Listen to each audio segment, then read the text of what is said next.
बड़ी फोर्स के साथ अगर अमेरिका वहां पे पहुंचा है, जिसमें कि 2 C-130 और दूसरे उनके सारे जहाज और हेलीकॉप्टर्स मारे गए हैं, तो ये रेस्क्यू मिशन नहीं था, ये उनकी कार्रवाई थी। ईरान पूरी तरह चौकन्ना था। जमीन से फिजा में मार करने वाले मिसाइल, ड्रोन और एंटी एयरक्राफ्ट तोपें, ये सब इस्तेमाल किए हैं। एक दिन में 7 जहाज उनके कैसे तबाह हुए। ब्लैक हॉक और स्पेशल UH-60 जो है ना हेलीकॉप्टर्स थे, ये जी जी। ऑपरेशनल हेलीकॉप्टर्स हैं। C-130J जो डिस्ट्रॉय हुए हैं, उनका क्रू जो है वो या तो हलाक हो चुका था या जख्मी था, उनको भी वो लोग ले गए हैं और उनको लेकर के वो लोग जर्मनी में जाके उन्होंने लैंड किया है। ब्लैक हॉक और स्पेशल UH-60 जो है ना ऑपरेशन हेलीकॉप्टर्स, ये रेस्क्यू के लिए नहीं इस्तेमाल होते हैं।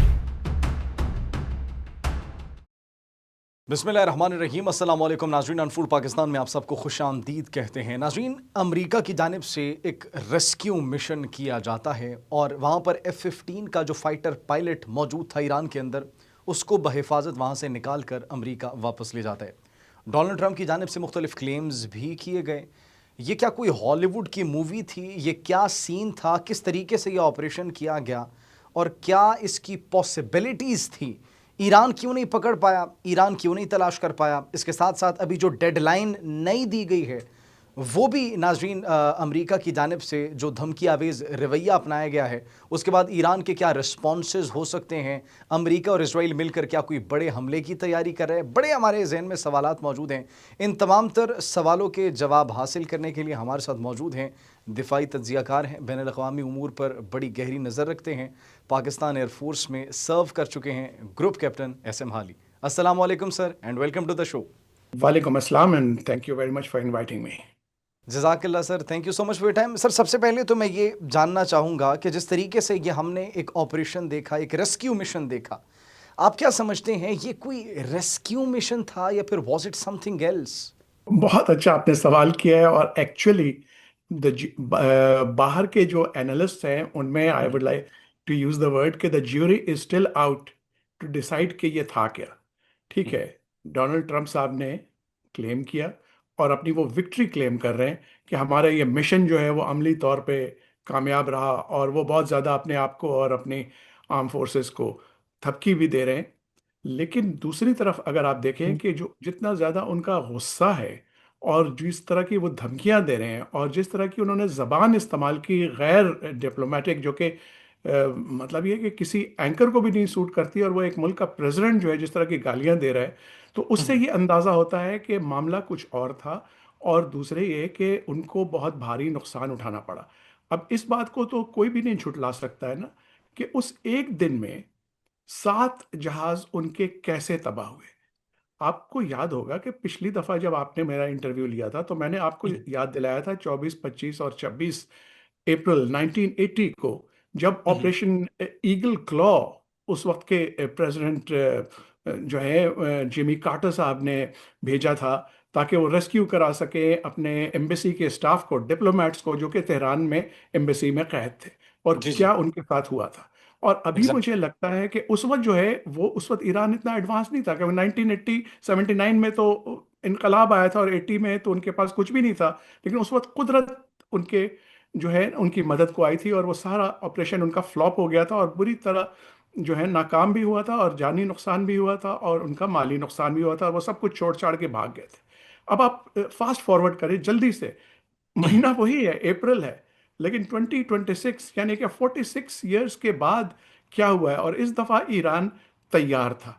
अब ये जो कहानियां हैं, तो बात यह है कि हम बात करते हैं मतलब कि जो प्रोपोगंडा है उससे परे होकर के, फेक न्यूज़ से परे होकर के, जो चीज़ सामने है वो मलबे हैं उन जहाज़ों के जो कि वहाँ पे गिरे हैं, पाए गए हैं, जो कि सैटेलाइट पे भी मौजूद हैं, जो कि ईरान भी दिखा रहा है और जो कि अमेरिका भी एक्सेप्ट कर रहा है। सिर्फ ये कि अमेरिका जो है वो गलत बयानी से काम ले रहा है कि दो दो C-130, और ये C-130J टाइप है, मैं खुद C-130s पे ऑपरेट करता रहा हूँ, तो आई नो एग्जैक्टली कि मतलब कि सर्च एंड रेस्क्यू मिशन क्या होता है और उसके अलावा क्या होता है। अब मैं आपको थोड़ा सा इसके बारे में एक बात बताऊं कि जी जी। इलाका कौन सा है।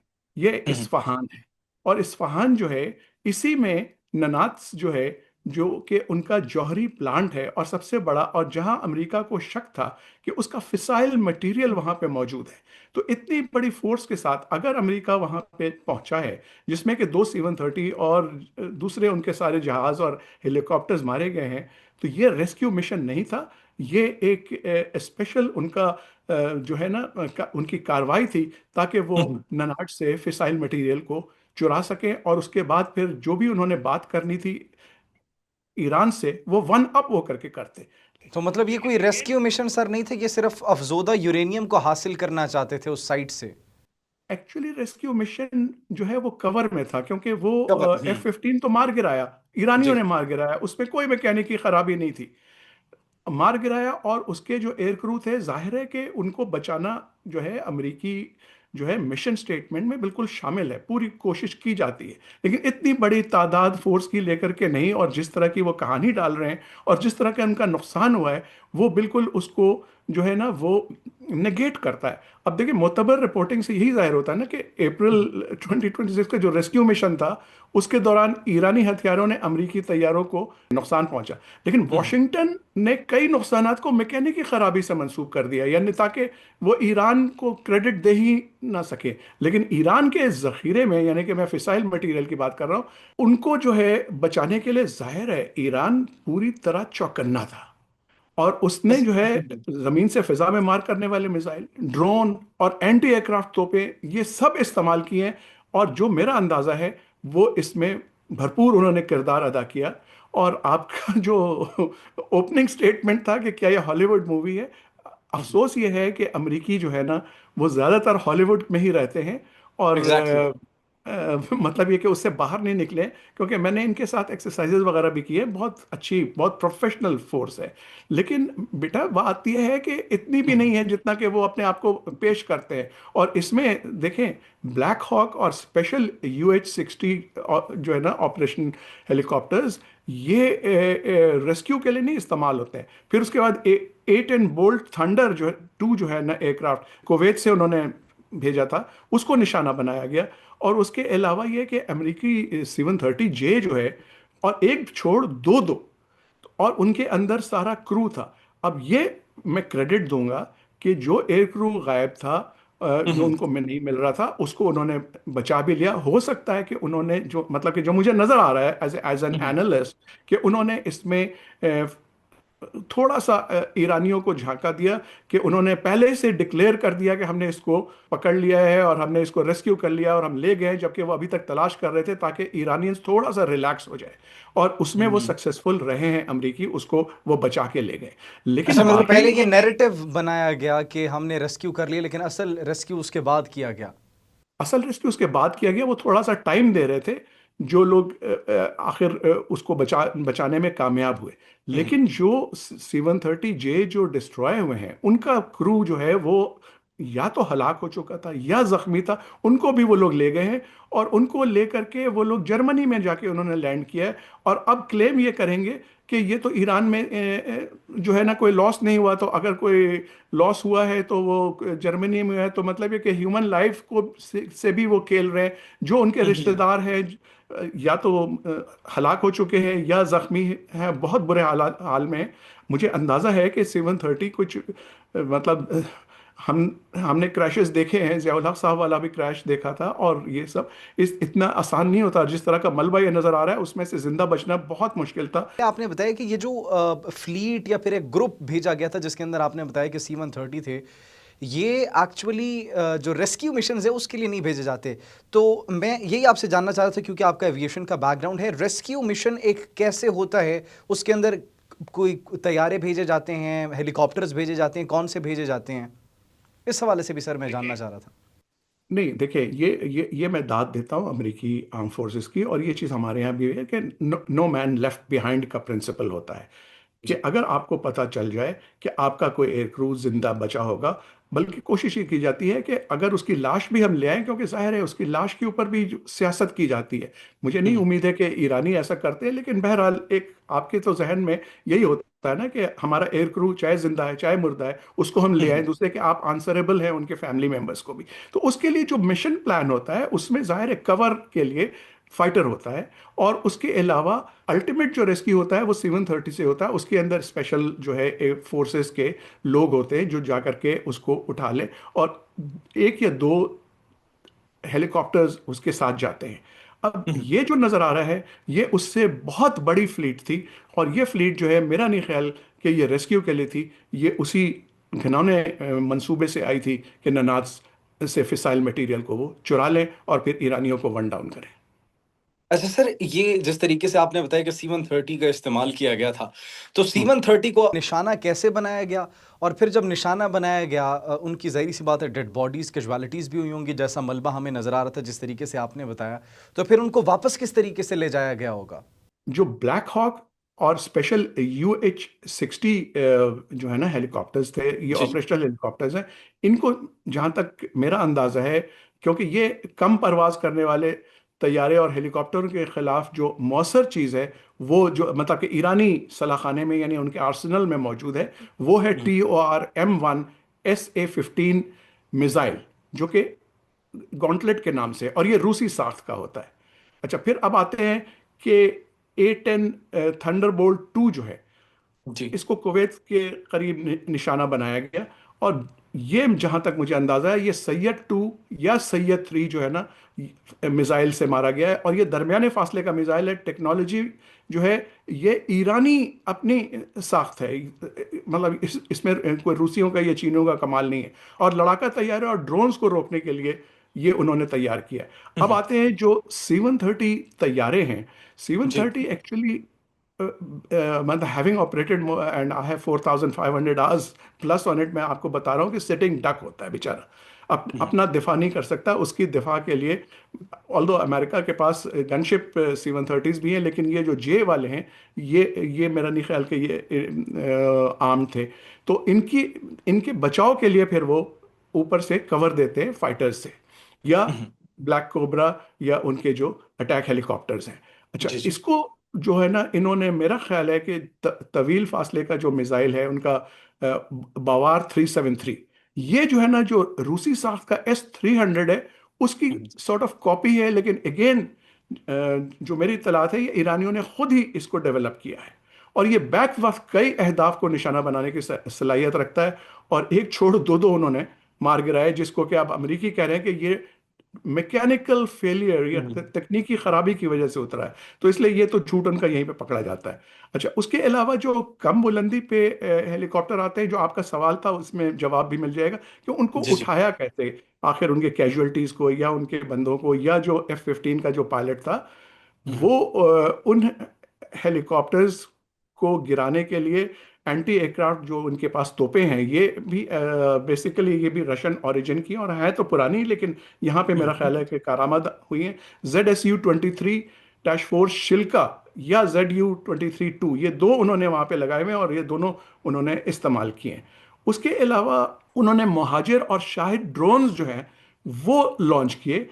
इनका काम क्या था कि अमेरिकी जो रेस्क्यू टीमें आ रही हैं उनको हरासा किया जाए, उनको परेशान किया जाए कि वो अपने ट्रैक करने के लिए, और जो अपने सर्वाइवर्स को लेने के लिए आ रहे हैं उनको जो है डराया जा सके, या sort hmm, of A deterrence जिसको हम कहते हैं। और जी फिर जी। जो ब्लैक हॉक हेलीकॉप्टर्स है, ब्लैक हॉक बड़ी जालिम चीज होता है, मेरा ख्याल है टारगेट किया है एक चीज होती है जिसको हम कहते हैं मैन पैड्स, यानी कि शोल्डर फायर्ड ये मिसाइल्स होते शोल्डर हैं। पे रख के जो लॉन्च करते हैं, जी जी। Exactly exactly। और हम्म, मतलब क्या मोबाइल होते हैं जो जिन सिपाहियों के कंधों पे होते हैं, जिस तरह के हम्म, बजूकाज होती हैं, समझिए आप। और हम्म, इनका वजन भी ठीक ठाक होता है, लेकिन ईरानियों ने बड़ी ट्रेनिंग की हुई और वो पूरी तरह तैयार थे। तो हम्म, इसका मतलब ये हुआ, जो ईरान के हाथों जो चीज़ें तबाह हुई हैं उनमें A-10 बोल्ट थंडरबोल्ट 2 है, ब्लैक हॉक हम्म, हेलीकॉप्टर्स हैं, ऑल दो ब्लैक हॉक्स बच निकले, वो जख्मी हुए हैं। जी फिर जी। UH-60 है, और हरक्यूलिस ट्रांसपोर्ट यानी कि 730 जो ने बताया, वो तो दो हैं। और अमरीकी कह रहे हैं कि वो मैकेनिकल खराबी थी, और फिर हमने खुद उसको तबाह किया ताकि वो ईरानियों के हाथ ना आए। इतना उनके पास हम्म, टाइम नहीं था, माफ कीजिएगा, इसलिए मैं इसको मानने से कासिर हूँ। अच्छा सर, अभी अब मैं ज़रा उस सिचुएशन पर आना चाहूँगा कि सर पायलट्स को क्या इस तरीके की कोई ट्रेनिंग दी जाती है कि जब अगर इस तरीके कोई हैपनिंग हो जाए और आप एक अननोन प्लेस पे हैं, आपको नहीं मालूम कहाँ पर जाना है, तो वो कोई रेस्क्यू खुद को करने की या दुश्मन की आंखों से बचने की क्या कोई ट्रेनिंग दी जाती है? क्या क्राइटेरिया होता है? राब्ता किस तरीके से किया जाता है? उनके पास कोई डिवाइसेस कुछ होते हैं सर? हाँ बिल्कुल, ये आपने बहुत अच्छा सवाल किया, क्योंकि उसके बगैर इतने जो है ना होस्टाइल इलाके में नहीं भेजा जाता है। उनके पास कांटेक्ट करने के भी होते हैं, उसके अलावा कोड्स होते हैं, क्योंकि जी। देखें, ये भी डर होता है कि जिस इलाके में एयर क्रू गिरा है वहां पे कोई होस्टाइल जो है उसने आपका जो है कांटेक्ट करने वाला आला जो है, जो भी जिससे आपने कांटेक्ट करना है रेस्क्यू फोर्सेस को, उनको आप झांसा दे सकते हैं। तो इसलिए अपने आप को सही तौर के ऊपर शनाख्त कराने के लिए कोड भी दिया जाता है। ये जिस की ये बात कर रहे हैं, ये गालिबन वो F-15 का नेविगेटर था, जिसको वो लोग वीजो कहते हैं, वेपन सिस्टम ऑपरेटर। और ये हम्म। इसने काफी हाजिर दिमागी दिखाई और वो बच निकला, और फिर वो ऊंची जमीन पे, यानी कि पहाड़ी टाइप पे चला गया, जहां से एक सिग्नल जो है वो मिल सकते हैं, और उसने वहां से कांटेक्ट किया, जो कि कांटेक्ट रिसीव हो गया, और उसको फिर उठाने के लिए वो आ गए। और यही उसकी मतलब कि जान उसमें बची। थोड़ा सा वो जख्मी है जहां तक मेरी इत्तलात है, लेकिन हम्म। ये तरीका होता है और इसकी ट्रेनिंग बाकायदा दी जाती है। उसके बगैर तो है ना दुश्मन के इलाके में इस तरह भेजा नहीं जाता है। और आपको जो है ना आलात दिए जाते हैं जिससे कि आप अपने आप को आइडेंटिफाई भी करें और कांटेक्ट भी कर सकें अपने वुड बी रेस्क्यूअर्स के साथ। अच्छा सर, इसके साथ साथ मैं ये भी जानना चाहूँगा कि हमने अमेरिका के रोल को, अमेरिका के किरदार को और यूएस फोर्सेस ने जिस तरीके से रेस्क्यू किया वो तो हम समझ गए, लेकिन आप as an analyst, as an aviation expert अगर आप देखें तो ईरान क्यों पहले नहीं उस पायलट को पकड़ पाया? क्या ड्रॉबैक्स आपको लगे, या फिर ईरान क्यों नहीं पहले पहुंच पाया उस पायलट तक? बेटा, ये अब चूहे बिल्ली का खेल होता है। It's a cat and mouse game. Hmm. पहले तो आप दाद दें कि ईरानियों ने इतने मतलब किसी ने मुझे कार्टून भेजा कि मोदी जो है वो हंस रहा होगा, क्योंकि ट्रम्प साहब ने भारत को कहा था ना कि पिछले साल पाकिस्तान एयरफोर्स ने उनके 7 जहाज गिराए। तो मोदी इसलिए हंस रहा होगा कि उस दिन अमेरिका के 7 जहाज गिरे। अच्छा, अब जो आपके सवाल के जवाब में मैं ये बताता हूँ कि वो हम्म। पायलट कैसे बचा।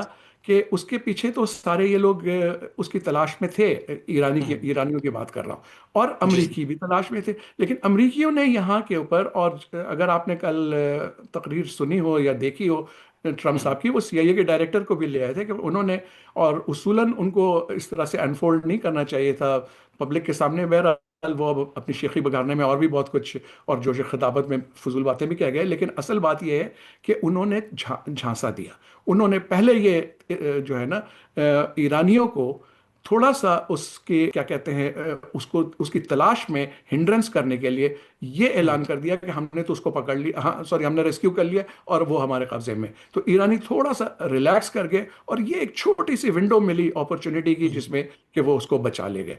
और उसकी लक थी। और फ्रेंकली स्पीकिंग बेटा, as an air crew, my sympathies are with that person who got rescued. लेकिन ईरानियों ने जो कमाल किया कि इतने उनकी बड़ी फोर्स को तहस नहस कर दिया, that is something we must appreciate. अच्छा सर, डोनाल्ड ट्रंप की जानिब से जिस तरीके का रवैया आप देख रहे हैं, धमकी आवेज रवैया, तो क्या एक्सपेक्ट कर रहे हैं कि अब ये जंग आपको किस मोड़ पर जाती हुई दिखाई दे रही है? कोई फर्दर एस्केलेशन दिखाई दे रही है या थमती हुई दिखाई दे रही है? आपने पता नहीं यूरिपिडीज का नाम सुना है कि नहीं, जो कि एक ग्रीक ड्रामा निगार था। और हम्म। उससे एक मंसूब है, एक जरबुल मिसल। कुछ लोग कहते हैं कि उसकी नहीं है। बहरहाल, the message is more important than the messenger. वो ये है कि those whom the gods want to destroy they first turn them mad. यानी कि जिन्हें खुदा हलाक करना चाहे, पहले उन्हें दीवाना बना देता है। और ये बात ठीक है, मतलब कि यूनानी अदब में और फिर अंग्रेजी अदब में भी बहुत इस्तेमाल हुई। लेकिन हम्म। अल्हम्दुलिल्लाह आप ये देखें कि कुरानी हवाला भी है कि सूरह आराफ में और सूरह यासीन में दो हम्म। जगह, या और बल्कि और भी मुतादिद जगह है, जिसमें जिसका मफहूम यह है कि जिन्हें खुदा हलाक करना चाहे, पहले उन्हें दीवाना बना देता है। तो अब ये हकीकत जो है इन आयात से वाज़ेह है कि जब अल्लाह किसी कौम या फर्द को सजा देना चाहे तो पहले उनकी बसीरत और अकल पर पर्दा डाल देता है ताकि वो हक को ना पहचान सके। अब बात जो है ना, आपका जो सवाल है एग्जैक्ट, वो ये है कि हम एक्चुअली इस वक्त प्रिडिक्ट ये नहीं कर सकते हैं कि दीवानगी में, गुस्से में, और जिस तरह की वो धमकियां दे रहे हैं, जिस तरह की जबान इस्तेमाल कर रहे हैं, उसमें ट्रम्प साहब घबरा कर क्या एक्शन लेते हैं। ये आई ओनली होप कि उनको किसी तरह क्या कहते हैं अकल आए, वरना कुछ बैद नहीं है कि वो झिल्लाहट में, क्योंकि ईरान जो है वो तो मान नहीं रहा है।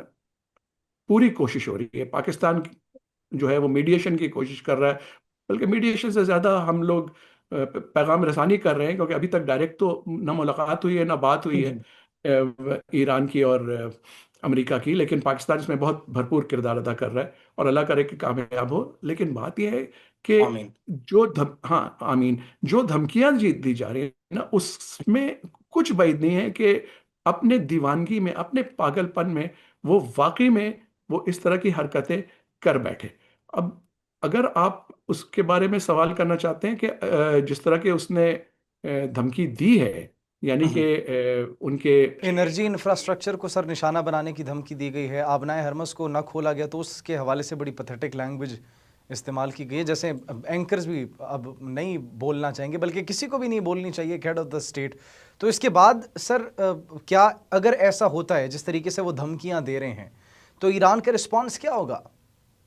ईरान का रिस्पांस तो बहुत ही जबरदस्त होगा। क्यों ईरान क्यों डटा हुआ है?